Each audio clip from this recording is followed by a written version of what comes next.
Market.com and the director of the Houston Comedy Film Festival. We've got our final event of 2022 coming up, and that's Houston Comedy Film Festival Fall 2022, where we're gonna screen all kinds of funny films, music videos, series episodes, dark comedy, romantic comedy, sketch comedy, stand-up comedy, you name it. We have comedy coming at you. Every piece of content is 30 minutes or less. It's going to add up to about a 4-hour program on November the 12th at the 14 Pews Theater. We also focus on the films of tomorrow. We research and give awards for screenplays, and we are joined by screenwriter Mike Hall. Hey, Mike. Hey, how you doing? Good. And Mike has screenplay. My Dad, Arlo and Me has been nominated for the Best Comedy Feature Screenplay Award, which I must add is the absolute most competitive category in our festival, bar none. So good job on that one, Mike. Thank you. As a side note, I'm excited to be a part of it.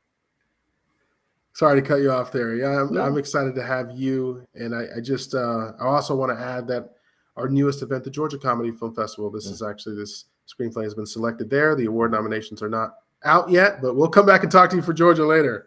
Yeah, so I look forward to it. Well, let's get into it. Well, first of all, I'm the guy who ruins the story, so I don't want to go to the end and blab about the end of your story. So in your own words, can you please tell us what this was about? My Dad, Arlo and Me is in truth, it's a father-son discovery, or rediscovery, I should say. You have a father who's lost in the 60s and an old hippie, and you have a son that's the complete opposite. He's a corporate lawyer. He grew up to be a corporate lawyer, and they just don't mesh. And there's a part of his father's life that he missed out on, and that was in the 60s. Then that was Woodstock, and so they're forced basically by the mother to reconnect on this road trip from Dallas to the museum at Woodstock, and that's kind of where it's at. It's a father-son discovery or rediscovery, however you want to put it, and the hilarity ensues. That's always the part, because the son doesn't want to be there, and the father is doesn't want his son there, and it's just one of those things that I think every father-son at some point goes through this. You're embarrassed by your father, or you're embarrassed by you know what I'm saying. It not father-son. It could be either parent. Sure. You go through these phases where you're embarrassed. Sometimes it's when you're in your preteens and you're and that's most for everybody. It's like, oh, can you drop me off a block ahead? And you don't want to be seen with it's not cool to be seen with your parents and everything. It's just one of those things where this son just never could get past it. And sure. And so that's I think it's a funny, because when you start talking about somebody who's still very much into the 60s, you can kind of imagine a lot of various things he partakes in. I'll put it that way. You partially answered what I was going to ask next, and that was just, was there a specific inspiration for the story? Is it kind of a montage of experiences? Is it something more personal? Well, actually, to get to the nuts and bolts of it, really, it was my father-in-law, who is, he won't mind me saying this, he's an old hippie. He still has very long hair. I'm not kidding. And it's the conversation that came up that, about the 60s and everything. And he was talking about 1969 and what he was doing that summer. And he was a lifeguard, saving his money. Woodstock was not an option for him. His mother, he says, there's just no way. He said, I wanted to go, I would have went, but it wasn't, to be. And he spent his money he earned as a lifeguard that summer on a fringe buckskin jacket like from Easy Rider, which he has gifted to my wife. It's in our closet. And a buckskin type hat, which he says she can't have because he's still using it. That kind of thing. And I just thought, how many, there was so many people that did go to Woodstock, and a couple of years ago, the nostalgia for that at the 50th anniversary, and you start seeing how many people did go. It was 500,000 or more people. And I got to thinking, there's a whole generation of people that didn't get to go, that maybe wanted to go. And that's where the story started kind of formulating was, what if this guy was, headed to Woodstock in '69 and something happened that prevented him to get there. And, and then, oh, well, let's turn this into, it just kind of morphed into this story about a father and a son. And what that would be like. And there are some stories that are in the script, some incidences in the script that I will say are true to life. They're a fact, because I'm not going to say which ones, but I will say that some of the incidences in the story are real. They happened.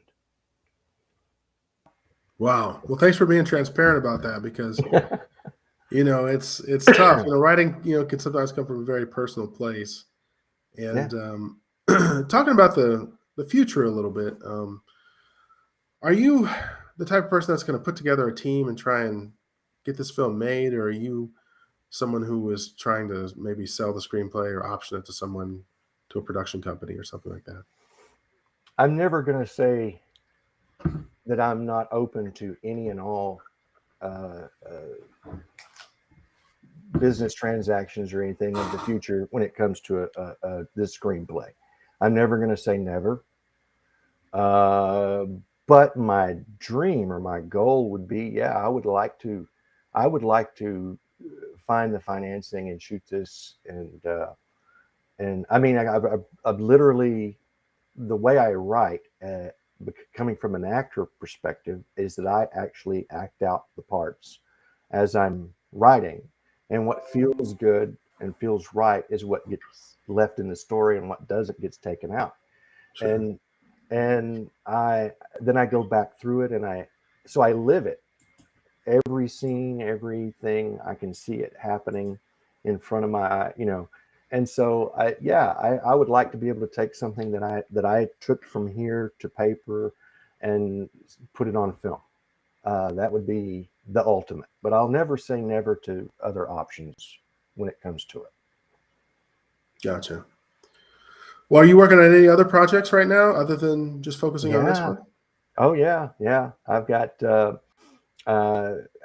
finished a script called One Night at the Surf, which is a kind of a unique look at the night that Buddy Holly, Richie Valens, and the Big Bopper were killed. And that night at the Surf Ballroom in Clear Lake, Iowa, that last show, as seen through the eyes of a young Waylon Jennings. If anybody is a country music fan, you know who Waylon Jennings is. He was a 19-year-old bass player for Buddy Holly on that tour. And the stories and things that actually took place that night that Waylon has told and before he passed away, and the other people that were there that night. And I thought to myself, that's a great story, because you don't have to make anything up. It's not Hollywood. It's true to life. And you can leave it alone and have it be just as powerful and just as strong, showing these people, they were great musicians and they were rock stars and stuff, but they were husbands, they were fathers, they were sons, they were brothers. They had everyday hardships and problems just like everybody else. We just didn't see that. The general public didn't see the problems and things. They didn't present those things, that because they were the consummate professionals. They got on stage, they did their job, and then went to the next show. Unfortunately, that night was the last show.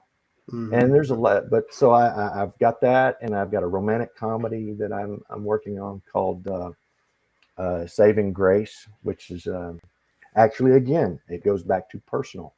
I was doing ancestries.com, searching my ancestry, and found out that I came from my family direct line. My 15th great grandfather was a John Hall in 1546 in Bradford on Avon, England. And so going into that, I started thinking there's a manor house that was part of my family way back that's still there. Oh, And I wow. just thought, well, what if something like that were to be in a very bad state of repair, and the village couldn't take care of it anymore, and someone had to come and save it, that Yeah. kind of thing. And there's a Okay. love story, so it's a comedy. It's a fish out of water story. I'm still working on. So Sounds good. Sounds fun. And sounds like you're working on a lot of cool stuff. yeah, and I the hope is that I can get do the same thing with those screenplays that I've done with my dad Arlo and Me, and getting it out to the various film festivals. I, you know, I'm excited to be here talking to you because, other than my wife, who is my proofreader, and she is very hard to get to laugh at just anything. So if she's laughing at what I'm writing, then I'm like, okay, I'm in good. I think I'm in good. But I'm not sure until all of a sudden now I'm getting, selected for film festivals to be in the finalist or quarterfinals or whatever, and I'm like, wow, other people think it too. So I'm tickled to be a part of the Houston Comedy Film Festival. I am excited to share what I've done with the world. Hopefully, people like it, and just see where it goes. And Sure. right now the road is kind of feeling smooth and looking good. It wasn't, a few months back, but now everything's, so it's all, full steam ahead. Let's see what happens. All right. Well, it's great to hear your story, hear what you're working Thank you. on, and hear about you and your work. It's a pleasure, Mike. And Thank you. the judges are very impressed with your work. That they thought that your story was very well written, very well refined. Obviously, gone through plenty of revisions. Oh yeah. Um, and I must add that it's also it's very shootable. It's very producible at a modest budget, I think. Yeah. And I, obviously, actors cost money, but I mean, production wise, it's very doable. yeah. So And I think that was part of I did think of it to an extent while writing is, simplification for shooting, making it easy, small cast, very simple way to shoot. I thought, let's keep it simple, and you have two actors basically for 80% of the story. So yeah, good stuff. All right. Well, I appreciate it. I have your Facebook page in the description. If someone wants to get in yeah, touch with you, if there's any yeah. other place you'd like to add, let me know. No, Facebook is just reach out and Sounds good. All yeah. right. Well, is there anything else you want to add before we leave? Yeah, I would really like to thank the judges at the Houston Comedy Film Festival. Uh, I'm very honored for your selection, and thank you so much for letting me be a part of it. Thank you. All right. Thank you. Appreciate it. Mhm. Have a good day. You have a great